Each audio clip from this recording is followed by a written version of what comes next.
안녕하세요. 친환경 산업정보를 심플하게 전해드리는 심플에코입니다. 이번 영상에서는 포스코홀딩스 2차 전지 사업 부분 수직 계열 정리해드립니다. 먼저 이전 영상에서 박순혁 이사님의 K배터리 레볼루션에서 추천한 8개 종목 정리해드렸잖아요. 그 중에서 원자재를 지배하는 자, 에코프로와 포스코홀딩스를 추천을 하셨습니다. 그리고 또 다른 영상을 통해서 국내 2차 전지 대표 ETF 안에 많이 포함이 되지 않았다는 것을 알 수 있었는데요. 그래서 포스코홀딩스 부분, 특히 2차 전지 사업 관련된 그 자회사 부분들 좀 한 번에 보실 수 있도록 정리해 보았습니다. 먼저 포스코홀딩스의 핵심 사업 부분입니다. 원래 포스코는 철강이 메인 사업이었죠. 그래서 핵심 사업부는 철강이 포함되고 2차 전지 소재, 리튬 니켈, 수소, 에너지, 건축 인프라, 그리고 농업 부분도 포함이 됩니다. 이 핵심 사업 중에서 중점적으로 살펴볼 부분은 바로 이 2차 전지 소재 리튬 니켈 사업 부분입니다. 이 두 사업 부분에만 연관된 자회사가 거의 10개가 넘거든요. 그래서 이 밸류체인 한번 살펴보시면 광물 자원부터 시작해서 원료, 소재단, 그리고 최종 소재까지 생산할 수 있는 그런 밸류체인을 구축을 하고 있고요. 다시 또 이 배터리에서 원료를 추출해내서 다시 그 원료를 중간 소재단에 공급하는 그런 리사이클링 관련된 사업 부분도 구축을 하고 있습니다. 그래서 이 광물 자원 부분, 원료 부분, 중간 소재, 최종 소재, 그리고 리사이클링까지 밸류체인별로 어떤 자회사들이 있고 주로 어떤 일들을 하는지 정리를 해보도록 할 텐데요. 먼저 포스코홀딩스의 2차 전지 리튬 니켈 사업 관련된 부분, 사업부, 그 자회사들을 한 번에 볼 수 있는 그런 차트입니다. 보시다시피 10개가 훨씬 넘고요. 이 중에서 포스코 퓨처엠만 유일하게 별도 상장되어 있습니다. 이전에 이제 포스코 케미칼이었죠. 이제 최근에 사명을 바꿔서 포스코 퓨처엠으로 별도 상장되어 있고요. 그럼에도 불구하고 포스코 홀딩스가 60%의 지분율을 보유하고 있습니다. 보시다시피 이렇게 리튬 사업 관련된 기업 3개, 뭐 니켈 부분, 또 리사이클링 관련된 부분, 또 포스코 퓨처엠 안에서 양극재, 음극재 사업 관련된 일을 담당하는 기업들, 이 4가지 기업들도 포스코 퓨처엠과 포스코 홀딩스가 동시에 지분을 소유를 하고 있거든요. 그래서 여기에 함께 표시가 되어 있는 거고요. 또 포스코 JK 솔리드 솔루션, 포스코 실리콘 솔루션 등의 기업들이 2차 전지 리튬 니켈 사업을 관련하는 기업들입니다. 그러면 이 기업들을 밸류체인별로 하나씩 좀 어떤 일을 하는지 자세히 설명드리도록 하겠습니다. 먼저 리튬단인데요. 3개 기업이 있었잖아요. 오늘 리튬 종류별로 좀 기업이 나뉩니다. 리튬 염호에서 추출되는 리튬, 그 호수 있잖아요. 그 유명한 아르헨티나 호수에서 추출할 수 있는 그 리튬 염호가 있고, 또 광산에서 채굴되는, 광물로부터 채굴되는 리튬이 있습니다. 그래서 리튬을 좀 종류별로 이렇게 2가지로 나뉜다고 봤을 때, 리튬 염호 부분을 담당하는 기업이 포스코 아르헨티나와 포스코 리튬 솔루션입니다. 포스코 홀딩스가 두 기업 모두 100% 지분을 보유하고 있고요. 리튬 광산 같은 경우에는 포스코 필바라 미네랄 솔루션이라는 기업이 담당을 하고 있는데, 이 기업 같은 경우는 호주에 있는 필바라 미네랄스라는 호주 기업과 함께 합작법인으로 만든 기업입니다. 먼저 이 포스코 필바라 미네랄이라는 기업은 미국의 알버발 기업과 함께 전 세계의 가장 큰 리튬 광산을 보유하고 있는 기업 중에 하나인데요. 이 기업에도 역시 포스코 홀딩스 지분이 2.76% 포함되어 있다고 합니다. 최근 뉴스에 따르면 이 필바라 미네랄 같은 경우에는 호주 리튬 광산에서 2025년까지 리튬 생산량을 2배 이상 끌어올릴 계획이다라고 하고 있어서 아주 풍부한 리튬 광산 원자재를 공급을 받을 수 있다라고 보시면 될 것 같습니다. 그리고 아르헨티나에 있는 해발 4,000m에 위치하고 있는 이 염호, 굉장히 유명하죠. 포스코가 선제적으로 투자를 해서 이 리튬 염호를 통해서 2026년부터는 연간 10만 톤의 리튬을 공급받을 수 있을 거라고 알려져 있습니다. 그리고 이 공급된 리튬을 아르헨티나에 위치한 이 포스코 리튬 솔루션을 통해서 재가공을 거쳐서 수산화 리튬을 연간 5,000톤씩 받을 수 있다고 합니다. 그래서 이렇게 리튬 2차 전지에서 가장 중요하다고 알려져 있는 이 리튬 자원을 굉장히 안정적으로 공급받을 수 있는 밸류 체인을 이미 가지고 있다라고 보시면 됩니다. 다음은 니켈인데요. 니켈 역시 좀 종류별로 나누어서 살펴보도록 하겠습니다.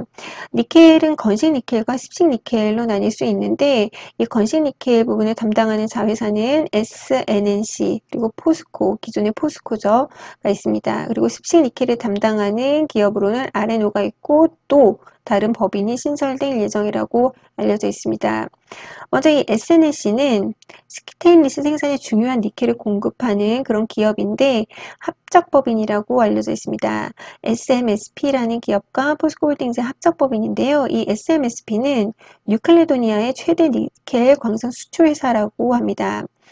그리고 사실 뉴칼레도니아 국가가 이제 니켈의 그 글로벌 최대 생산 국가라고 알려져 있어요. 그래서 니켈 역시 굉장히 안정적으로 공급받을 수 있는 체인을 마련하고 있다라고 보시면 되고, 포스코는 뭐 기존 혈강 사업을 하고 있는 그런 기업이죠. 그리고 원래 포스코였는데 포스코 홀딩스 지주회사로 이제 바뀌면서 포스코는 별도 상장하지 않겠다라고 선포를 했었죠. 사실 니켈은 포스코에서 이미 하고 있던 제품이라고 알려져 있습니다. 그렇기 때문에 포스코 홀딩스는 이 니켈 부분, 건식 니켈 통해서 아주 안정적으로 공급받는 그 루트가 있다라고 보시면 되고, 이 습식 니켈 같은 경우에는 아레노라는 기업이 있는데 이 아레노 역시 합작법인입니다. 퍼스트 퀀텀이라는 캐나다 광산 채굴 기업과 포스코 홀딩스가 70대 30으로 지분을 투자해서 만든 합작법인이고요.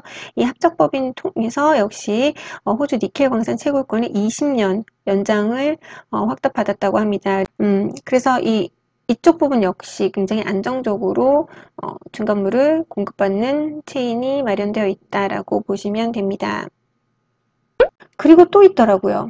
인도네시아 2차 전지 니켈 산업에 또 첫발을 내딛다 해서 가장 최근에 니켈 관련된 그 기사인데요. 니켈 자원 강국인 인도네시아에서 2차 전지 니켈 사업을 시작한다라고 하면서 인도네시아에서도 또 다른 공급망 루트를 마련하는 것을 알 수 있습니다. 사실 니켈은요, 전기차용 2차 전지 충전 용량을 늘려서 자동차 주행거리 등의 성능을 결정하는 핵심 원료로 알려져 있습니다. 그렇기 때문에 리튬뿐만 아니라 니켈 역시 굉장히 그 수요가 가파르게 증가하고 있기 때문에 이런 안정적인 공급망 확보가 굉장히 중요하다. 그래서 여기 보시다시피 뉴칼레도니아 또 호주에 이어서 인도네시아에서도 공급망을 구축하고 있다라고 알려져 있습니다. 다음은 리사이클링 부분 알아보겠습니다. 여기 리사이클링 하는 그 체인을 좀 포스코 홀딩스에 자세히 나와 있어 좀 가져가 보았는데요. 전기차에서 이제 폐배터리가 나오죠. 그럼 그 폐배터리에서 알루미늄, 구리, 뭐 플라스틱, 금속, 전극 물질 등을 이렇게 분해하면서 필요한 블랙 파우더를 추출을 합니다. 그리고 그 블랙 파우더를 보내서 필요한 그 유가 금속으로 재가공을 해서 다시 새로운 배터리 공급을 만드는 데 쓰이는 그런 식으로 이제 리사이클링이 이루어지는데요. 리사이클링 관련해서는 포스코홀딩스 내에 세 가지 기업이 있습니다. 먼저 PLSC라는 기업인데요. 폴란드에 있는 공장인데 사실 이 폴란드에 에너지 솔루션 배터리 공장이 있다고 합니다. 그래서 그 폴란드 공장에서 나오는 또 폐배터리에서 또 연료를 추출을 해서 그 연료를 한국으로 보내서 재가공을 한다고 알려져 있는데요.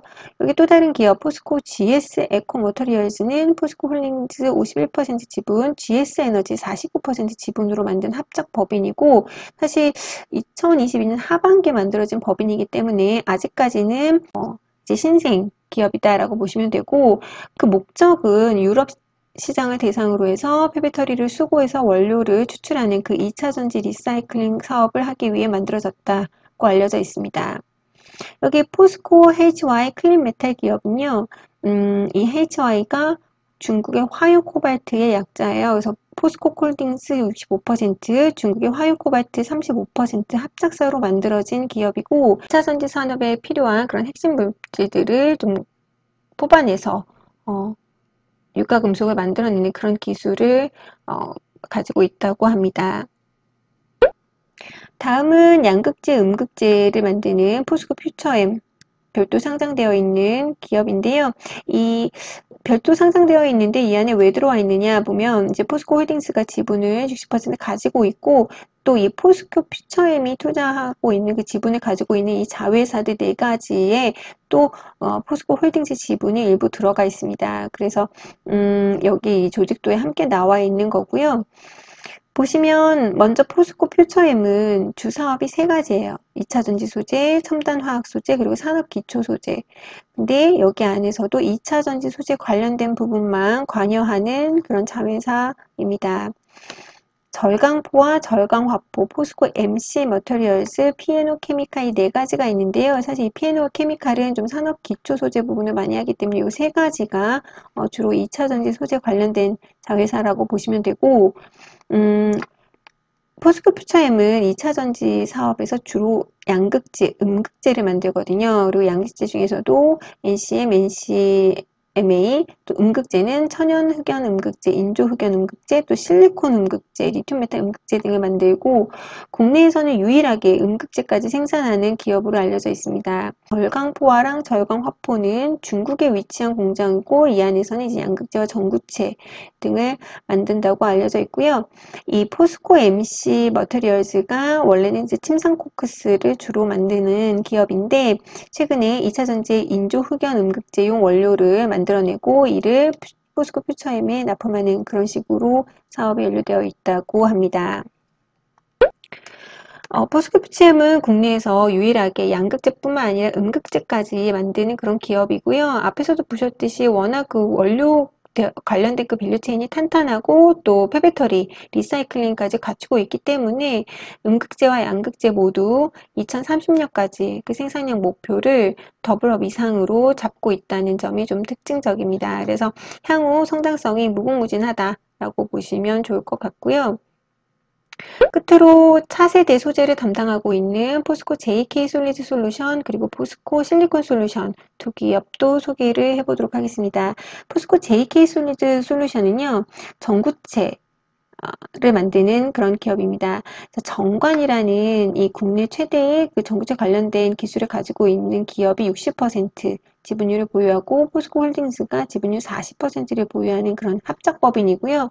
이 기업 역시 작년에 만들어진 기업이기 때문에 고체 전해질 공장을 준공하고 있고 연간 24톤 규모의 그 전고체 전해질을 만들 예정이라고 알려져 있습니다. 그리고 포스코 실리콘 솔루션 같은 경우는 포스코 홀딩스 지분을 100% 가지고 있는 그런 기업인데요. 국내 실리콘 음극재 생산 공장이라고 생각하시면 됩니다. 이 앞단에서 포스코 퓨처엠은 음극재 중에서도 천연 흑연 음극재뿐만 아니라 실리콘 음극재도 만든다고 말씀드렸잖아요. 이제 그 중에서 이제 실리콘 음극재를 이 포스코 실리콘 솔루션에서 받아오는 그런 구조로 되어 있습니다. 여기 오타가 있네요. 2025년까지 이제 3천억 원을 투자해서 연간 5천 톤의 그 5천 톤 규모의 실리콘 음극재 생산 공장을 건립할 계획이 있고요. 참고로 이제 실리콘 음극재 같은 경우는 흑연 음극재보다 에너지 밀도가 높다고 알려져 있습니다. 그래서 현재는 음극재 시장 전체에서 1.2%를 차지하고 있지만 2023년까지는 10.1%를 차지할 것으로 전망하고 있어서 좀 선제적으로 이 실리콘 음극재 부분에도 투자를 하고 있다라고 보시면 될 것 같고 관련해서 이미 전곡체 배터리 업체 프롤로지움이라는 기업에 또 지분을 투자를 했고 또 실리콘 음극재 업체 테라테크노스도 인수를 했다고 합니다. 다시 한번 이 조직도 보시면 포스코 홀딩스 지주회사 안에 2차 전지 리튬 니켈 관련 사업을 하고 있는 기업들 보시면 리튬 관련된 기업 3가지 있고 또 니켈 관련된 기업 또 리사이클링 관련된 기업 또 포스코 퓨처엠 지분을 60% 보유하고 있기 때문에 양극재, 음극재 생산 부분에 지분도 보유하고 있고요. 또 차세대 소재를 담당하고 있는 2가지 기업까지 알아보았습니다. 그럼 목표 주가는 어떨까요? 최근 나온 4월 첫째 주 포스코홀딩스의 목표 주가는 47만 원에서 보통 50만 원까지 기존 대비 20% 이상 상향 조정되었고 또 차익 실현보다는 장기 보유를 권고한다라고 알려져 있습니다. 원래 철강이 주사업이다 보니까 사실 지난 4분기에 포스코홀딩스의 철강 사업 부분은 좀 적자였거든요. 하지만 올해는 좀 그 부분이 업황이 개선될 것으로 보이고 있고, 특히 이제 중국이 리오프닝이 되니까, 그리고 무엇보다도 방금 살펴본 이 리튬 관련된 밸류체인 모멘텀이 3년간은 주가를 견인할 것으로 예상을 하고 있습니다. 앞에서 이제 기업들을 살펴봤기 때문에 우리는 이제 이 본문이 좀 이해가 될 텐데요. 한번 읽어봐 드리면, 리사이클링 리튬을 생산하는 포스코 HI 클린메탈 1분기 생산이 시작된다. 그리고 또 향후 포스코 필바라 리튬 솔루션 아까 말씀드렸죠. 그리고 포스코 아르헨티나 또 살펴봤죠. 로 이어지는 리튬 사업이 미래를 더욱더 밝게 할 것이다 라고 평가를 하고 있습니다. 그래서 기존 목표 40만 원에서 50만 원으로 상향한다 라고 알려져 있고요. 그래서 최근 포스코 홀딩스 주가가 굉장히 무거웠었는데 드디어 꿈틀거리면서 움직이게 된 배경이 이런 밸류체인 가지고 있다라는 점, 이번 기회에 포스코 홀딩스의 2차 전지 관련된 수직 계열 밸류체인을 한번 정리해 드렸습니다. 영상도 마음에 드셨다면 구독, 좋아요 눌러주시고 오늘도 영상 끝까지 시청해 주셔서 감사합니다.